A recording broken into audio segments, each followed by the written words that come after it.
Hello everyone. Today we are going to study the Modi method. तो Modi method हमें पता है कि हमने देखा था जब हम ऑप्टिमम सॉल्यूशन फाइंड करते हैं तो हमें मोदी मेथड की रिक्वायरमेंट होती है. पिछले 3 मेथड्स हमें बेसिक फीजिबल सॉल्यूशन निकालने में हेल्प करते हैं, that is north west, least cost और वैम. अब मोदी मेथड हमें चाहिए ऑप्टिमम सॉल्यूशन. तो अगर मोदी मेथड आता है एग्ज़ाम में तो बेस्ट ऑप्शन इज़ कि हम वैम से उसे सॉल्व करेंगे अगर उस पर क्वेश्चन में स्पेसिफाइड नहीं है. बिकॉज जब आप उसे वैम से क्वेश्चन को सॉल्व करेंगे तो जब आप यहाँ नीचे इन स्टेप्स पे आएंगे डेल आई जे पे और ये जब फाइंड करेंगे डेल आई जे तो कोई भी आपका नेगेटिव नहीं आएगा. तो अब वही हमारा इनिशियल जो बेसिक फीजिबल सॉल्यूशन होता है वही हमारा ऑप्टिमम सॉल्यूशन निकल के आ जाता है. बट अगर क्वेश्चन में लिखा हुआ है कि solve this by north west या फिर लीस्ट कॉस्ट तो उस केस में आपको उसी मेथड से सॉल्व करना है. बट आगे ये प्रोसेस लगा के हमें आगे उसे चेक करना है कि वो ऑप्टिमम है या नहीं. ठीक है, तो ये अलगोरिथम है मोदी मेथड का, ये हमें लर्न करना है. फर्स्ट इज हमें कोई भी find the initial basic feasible solution of a transportation problem by using any one of the 3 methods. कोई भी मेथड लगा के बेसिक feasible solution फाइंड कर लेना है. अब नेक्स्ट इज हमें ये फाइंड करना है यू आई और वी जे की वैल्यूज़ फाइंड करनी है. ठीक है, तो find out a set of numbers U I and V J for each row and column satisfying U I plus V J is equal to C I J for each occupied cell. Don't worry, अभी सिर्फ इसे देख लीजिए, मैं question करवाऊंगी तो ये सारी values, ये जो भी कुछ लिखा है ये सब समझ आ जाएगा. नेक्स्ट इज आपका स्टेप 3, जो भी हमारा for each empty unoccupied cell we find the sum U I and V J written in the bottom left corner. जो नीचे हम यू आई और वी जे वैल्यूज़ निकालेंगे उनका हमें सम कर लेना है फॉर अनऑक्यूपाइड सेल्स. अब हमें ऑक्यूपाइड सेल्स के लिए क्या कर लेना है. फिर नेक्स्ट थिंग इज कि जो हमें स्टेप 4 में करना है, हमें del I J value find करनी है. डेल आई जे इज हमने जो यू आई और वी जे का सम जो किया था उसको हमें सी आई जे जो एक्चुअल वैल्यू उधर लिखी हुई थी उसमें से सब्ट्रैक्ट कर देना है. तो ये है डेल आई जे. बट ये आपको करना है जो भी एम्प्टी सेल हो, यानी कि उस पर आपका कोई एलोकेशंस ना हुआ हो. अब या तो वैल्यू नेगेटिव आ सकती है या पॉजिटिव आ सकती है, या फिर हम ये बोल सकते हैं कि ज़ीरो भी है और ज़ीरो से छोटी भी हो सकती है. तो इसके ये 3 केसेस बनते हैं, तीनों केसेस का अलग अलग अपना आंसर है. फर्स्ट इज डेल आई जे की वैल्यू 0 से बड़ी है. 0 से बड़ी है इसका मतलब जो हमारा सॉल्यूशन है वो ऑप्टिमम है and a unique solution exist. ठीक है, अब अगर ग्रेटर देन है तो हमारा ऑप्टिमम है. अब ग्रेटर देन इक्वल टू 0 है, that means solution is optimum but an alternate solution exist. क्योंकि 0 है दैट मीन्स एक और ऑल्टरनेट सॉल्यूशन एग्जिस्ट कर रहा है. अब नेक्स्ट थिंग इज हमारा कि अगर वो छोटा है 0 से, दैट मीन्स हमारा ये नेगेटिव में जा रहा है. नेगेटिव में जब भी जा रहा है तो आपको वो क्वेश्चन दोबारा सॉल्व करना पड़ेगा क्योंकि वो ऑप्टिमम सॉल्यूशन नहीं है. तो यानी कि आपको स्टेप 3 और स्टेप 4 दोबारा से करना पड़ेगा. और जब तक करना पड़ेगा जब तक हमारा डेल आई जे, सारे जो डेल आई जेज हैं वो ग्रेटर देन 0 नहीं हो जाते हैं. अभी एक क्वेश्चन करते हैं इसका. अब ये क्वेश्चन हम फर्स्ट जो कर रहे हैं ये वैम से ही कर रहे हैं. वैम से क्यों कर रहे हैं, क्योंकि अभी अभी मैंने आपसे बोला कि आपको सेम क्वेश्चन अगर करने को आता है मोदी मेथड से तो उसे वैम से करिएगा. वैम से क्यों, क्योंकि हमें आगे के जो स्टेप 3 और स्टेप 4 थे वो हमारे सारे ग्रेटर देन 0 आ जाएंगे. 0 से बड़े आ जाएंगे तो दैट मीन्स हमें वो जो प्रोसेस है दोबारा रिपीट नहीं करना पड़ेगा और ऑप्टिमम सॉल्यूशन खुद से ही निकल आएगा. तो इसे सॉल्व करते हैं वैम से. पेनल्टीज निकालते हैं. गैप छोड़ना है, लाइन करनी है, गैप छोड़ना है, लाइन करनी है. P1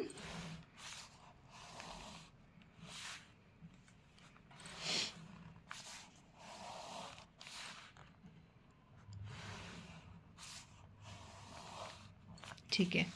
फर्स्ट पेनल्टी निकालते हैं. सबसे छोटा क्या है 1, उससे बड़ा है ये तो 1. फिर लीस्ट इज 4 एंड 5 तो 5 माइनस 4 इज 1. Least is 6 6 0. 2 6 हैं तो दैट मीन्स यही दोनों लीस्ट हैं तो 6 माइनस 6 इज 0. 2 और 7 तो penalty is 5. 2 and 6 penalty is 4. 2 and 5 penalty is 3 and 1 and 4 penalty is 3. अब आ जाते हैं इसमें हाईएस्ट पेनल्टी हमारी क्या है, हाईएस्ट पेनल्टी इज़ 5, तो 5 पे हमें काम करना है, इस कॉलम में काम करना है। इस कॉलम में लीस्ट वैल्यू क्या है 2, तो 2 को अलोकेशंस देने हैं हमें, लाइक 3 4, तो अलोकेशन इज़ हम 3 दे देंगे इसको, 0 और ये 1, जो 0 है उसे एलिमिनेट कर देना है हमें। ये एलिमिनेट हो गया तो पेनल्टी 2 में ये डैश हो जाएगा हमारा। अब नेक्स्ट थिंग इज़ हमें ये देखना है कि इसकी पेनल्टी क्या है, इसमें हमने कुछ भी चेंजेस नहीं करें, तो दैट मीन्स पेनल्टी सेम रहेगी। इसमें भी कोई चेंज नहीं हुआ है, पेनल्टी हमारी सेम रहेगी। अब हम आ जाते हैं कॉलम में, अब रो एलिमिनेट हुई है पूरी, तो दैट मीन्स पेनल्टीज चेंज हुई हैं। तो 10 - 7 is P2, 10 - 7 is 3, 8 - 6 is 2, 6 - this is 1, और ये हमारा 4। अब हाईएस्ट पेनल्टी क्या है इसमें से, फिर से 4, तो मुझे इस कॉलम पे काम करना है, और ये क्या है, लीस्ट इज़ 4, तो ये 4 अलोकेट कर दिया, 0, ये 3 हो गया, तो 0 से ये कट गया, ठीक है। अब नेक्स्ट थिंग इज़ हमें क्या करना है, फिर से पेनल्टीज निकालनी है। ये एलिमिनेट हो गया है हमारा, ये भी एलिमिनेट हो गया था हमारा। अब इसमें चेंजेस आए हैं, तो दैट मीन्स 5 और 8 में से 3 6 6 0, ये 3, ये हमारा 2, ये हमारा 1, तो हमारी जो highest penalty is that is 3, और हमारा यहाँ पे ये भी 3 हाईएस्ट है, तो या तो ये ले लीजिए या ले लीजिए एनीथिंग। ये सपोज ये मैं लेती हूँ, तो ये लेते हैं, तो इसमें से हमारी लीस्ट वैल्यू क्या है 5 को अलोकेट करना है। तो अलोकेट कैसे करना है, इन दोनों को चेक कर लीजिए, जो लीस्ट है उसे दे दीजिए 0, तो ये पूरा एलिमिनेट हो गया। नेक्स्ट इज पेनल्टी 4, ये डैश हो गया, ये एलिमिनेट हो गया, तो ये डैश हो गया। अब इसमें क्या वैल्यू आ जाएगी, 6 - 6 0, P4। 7 बचा, तो 7 को एज इट इज़ लिखेंगे, 6 को एज इट इज़, 6 को एज इट इज़। अब ये मैक्सिमम है 7, तो हमें 7 पे काम करना है पेनल्टी पे। जो एक डिजिट रह जाता है उसे हम सेम लिख देते हैं पेनल्टीज़ में। तो 7 है, तो 7 को हम यहाँ लिखेंगे। अब एलोकेशंस करने हैं, 5 है 1 है, तो 7 को क्या एलोकेट करेंगे 1, ठीक है। अब नेक्स्ट इज फिर से पेनल्टीज़ बनाओ, 0 बन गया तो ये पूरा कट गया। अब फिर से पेनल्टीज़ बनाओ, P5 डैश डैश, अब इसको देखेंगे 6 - 6, ये फिर से 0, P5, ये हमारा पूरा एलिमिनेट हो गया, ये 6 6, ये पूरा डैश डैश। तो फिर से हमारा ये 6 6 हाईएस्ट पेनल्टी आ रही है, तो हम इसमें से कोई भी 6 ले सकते हैं। तो सपोज़ हमने ये वाला 6 लिया है, ठीक है, हमने ये वाला 6 लिया है, तो हम क्या करेंगे, इसको अलोकेट करेंगे। तो ये है 3, ये है 4, तो हम क्या करेंगे, 3 को अलोकेट कर दिया, 0 1, तो ये पूरा एलिमिनेट हो गया। अब फिर से पेनल्टीज, डैश डैश, ये है 6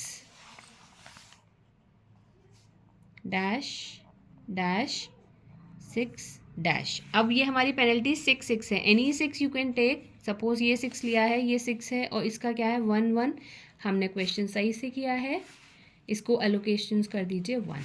तो जो हमारी ट्रांसपोर्टेशन कॉस्ट निकल कर आएगी, दैट इज़ सबका प्रोडक्ट करना है हमारा, 2 × 3 plus 5 × 3 plus 4 × 4 plus 7 × 1 plus 6 × 3 plus 6 × 1, सबका हमने ले लिया सारे एलोकेशंस, और इसका आंसर लिख देते हैं भाई।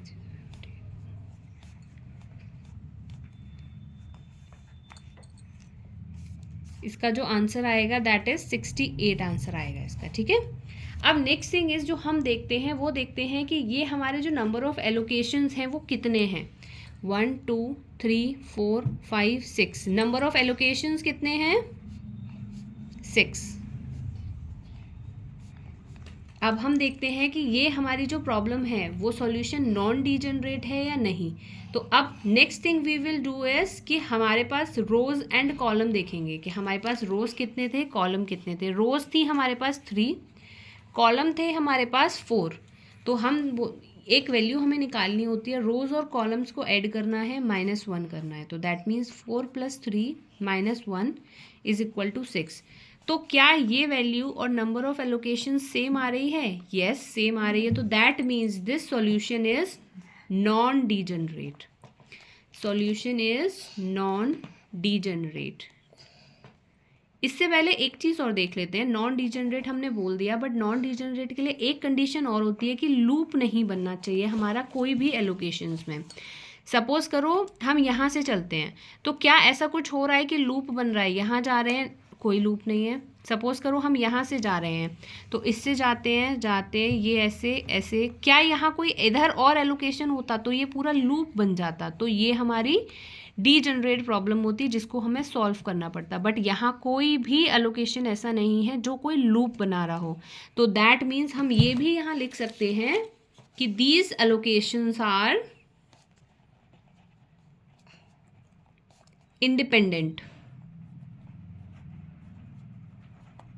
इसका मतलब कोई भी लूप नहीं है, क्लोज्ड लूप कोई भी नहीं है। क्लोज्ड लूप क्या होता है? एक वैल्यू यहाँ से चली, ये अगर ऐसा कुछ होता तो ये क्लोज्ड होता, बट ऐसा कुछ नहीं है हमारे पास में, तो दैट मीन्स ये एक ओपन लूप है।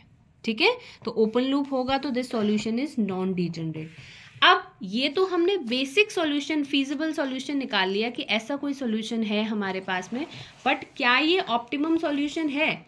तो ऑप्टिमम सॉल्यूशन के लिए हमें मोदी मेथड का यूज़ करना पड़ेगा। तो वी विल सी, हमारा मोदी मेथड होता है कि सपोज करो हम ये सेम जो मैट्रिक्स हमारी थी, ये सेम मैट्रिक्स हम यहाँ पे लिख लेंगे। पापा खेले, दिस इज द मैट्रिक्स। अभी हमारे एलोकेशंस हुए थे इसमें, तो हम एलोकेशंस भी लिख देते हैं।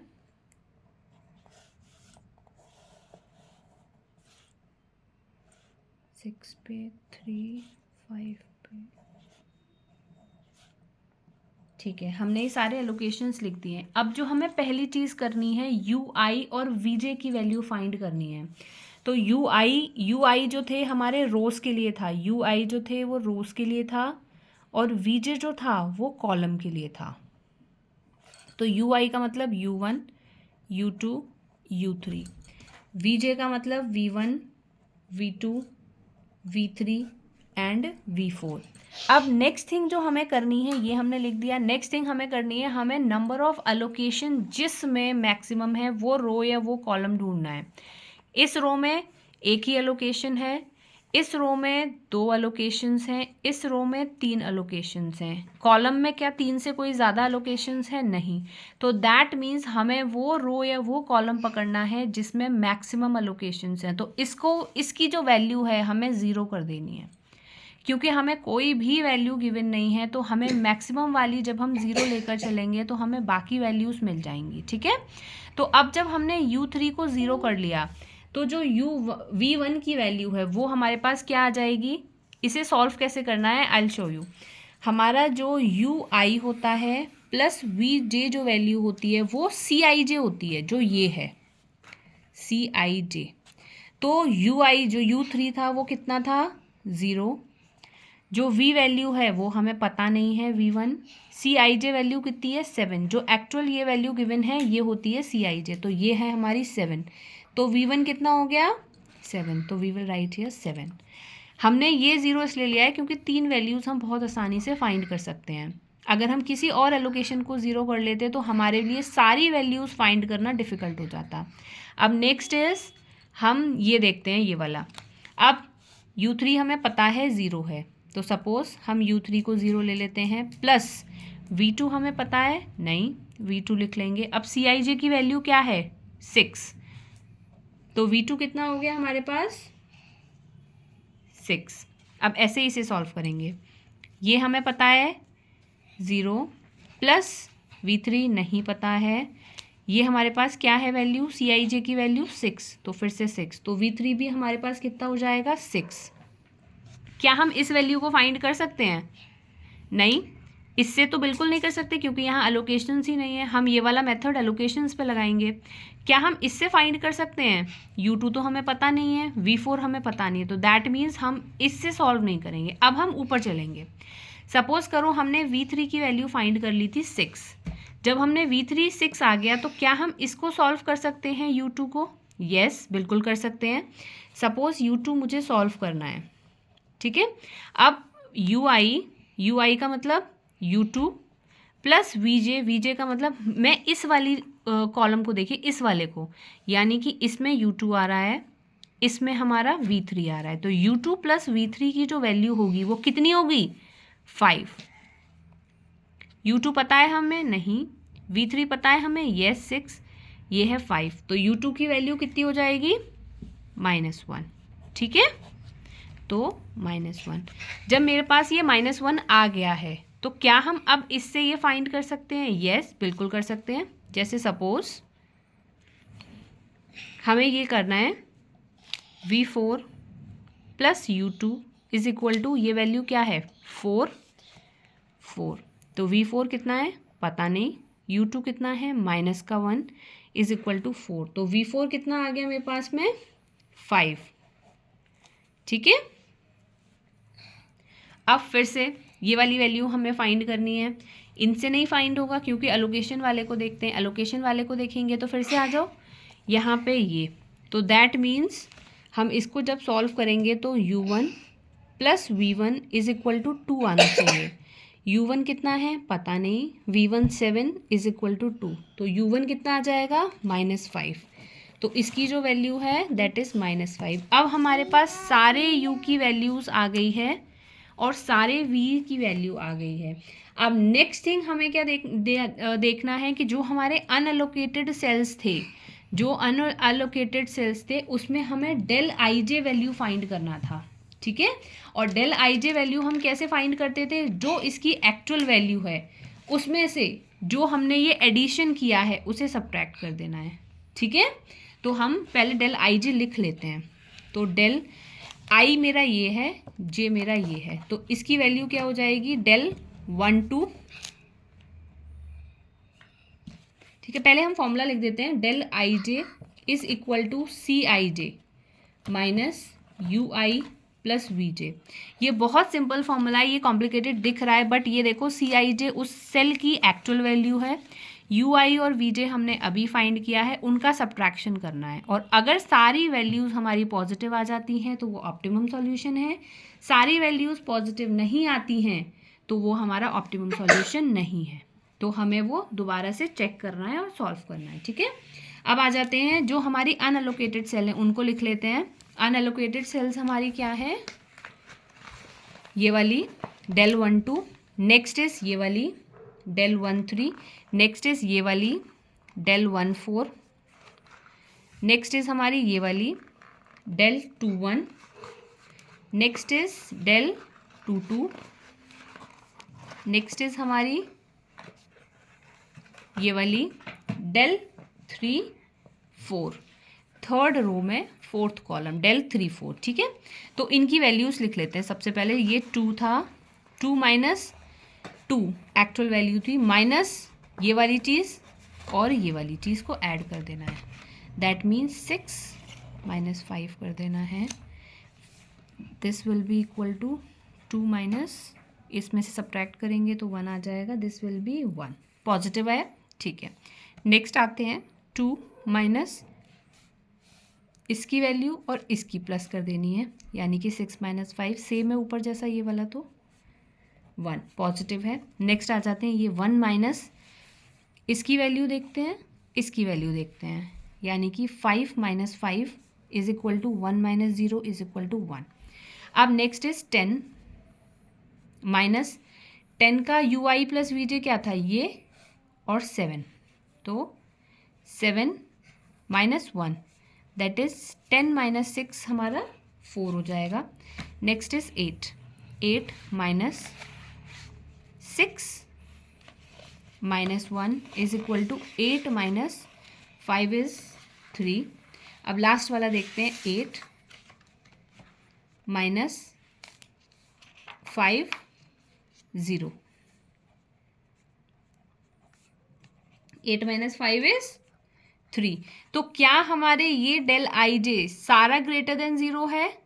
1 1 1, ये सारा हमारा ग्रेटर देन 0 है। तो जब हमारा सारा ऑल डेल आई जेज ग्रेटर देन 0 हैं, तो इसका मतलब ये जो हमारा सॉल्यूशन है वो ऑप्टिमम है। Therefore solution is optimum and unique. ठीक है, ये क्यों ऐसा हुआ है? बिकॉज मैंने आपको पहले ही बताया था, जब हम वैम से करते हैं तो ये वैल्यूज़ बहुत रेयर केस होता है जब हमारा नेगेटिव आती हैं, सारी पॉजिटिव वैल्यूज़ आती हैं। ठीक है, तो अब जो हम सॉल्यूशन लिखेंगे, हम सॉल्यूशन क्या लिखेंगे? जो हमारी वैल्यू आई है, वैल्यू हमारी क्या आई है? ये आया है हमारा। दैट मीन्स जो आपका ये वैल्यूज़ आई हैं इनको हम लिखेंगे the solution is given by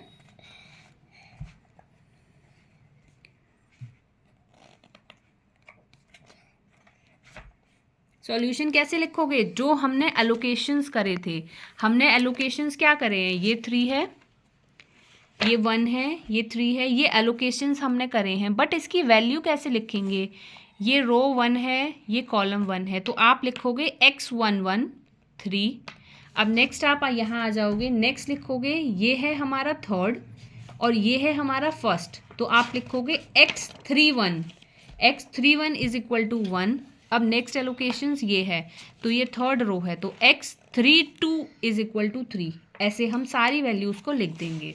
suppose हम करेंगे x11 is equal to 3, x23 is equal to 3, x31 is equal to 1, x32 is equal to 3, x33 is equal to 1।